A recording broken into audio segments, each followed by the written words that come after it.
नमस्कार मित्रमैत्रिणींनो. संकष्ट चतुर्थी. संकष्ट चतुर्थी हे भगवान गणेशांनीच लोकांसाठी दिलेले व्रत आहे, जे संकटांचा नाश करते, म्हणून त्याला संकष्ट चतुर्थी म्हणतात.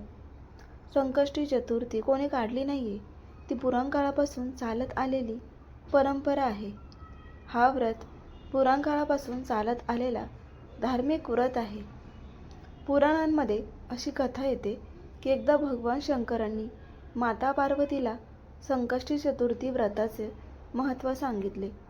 माता पार्वतीने हे व्रत केले आणि त्यांना मनासारखा पुत्र म्हणजेच भगवान गणेश प्राप्त झाले. त्यानंतर देवता, ऋषी, मुनी आणि मानवांनीही आपल्या संकटांपासून मुक्ती मिळवण्यासाठी हे व्रत करायला सुरुवात केली. म्हणजेच आज आपण बोलणार आहोत भगवान गणेशांच्या कृपेविषयी. भगवान गणेश संकट कसे दूर करतात, संतानांचे वरदान कसे देतात आणि जीवनात उन्नती कशी घडवतात. म्हणजेच आजचा विषय आहे संकष्टी चतुर्थी.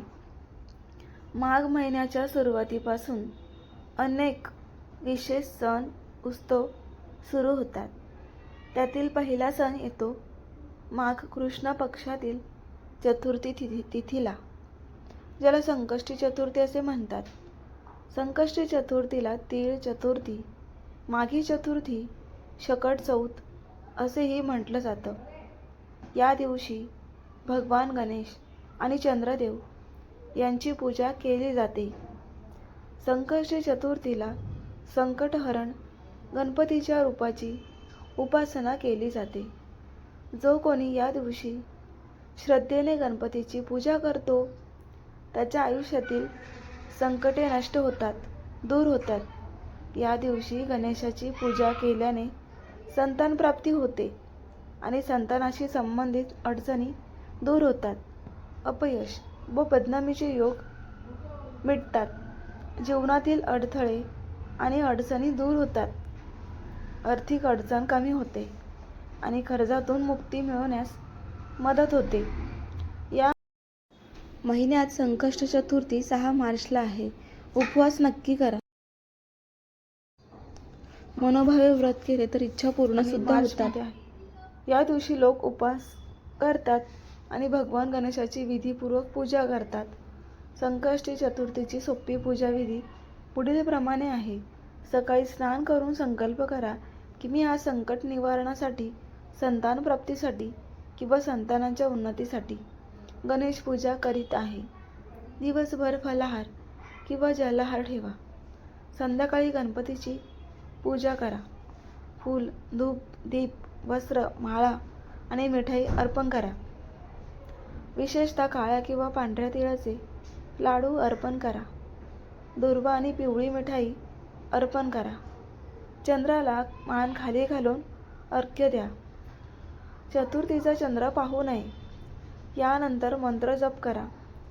ओम गण गणपते नमः, वक्रतुंडाय नमः, ओम नमो भगवते गजाननाय.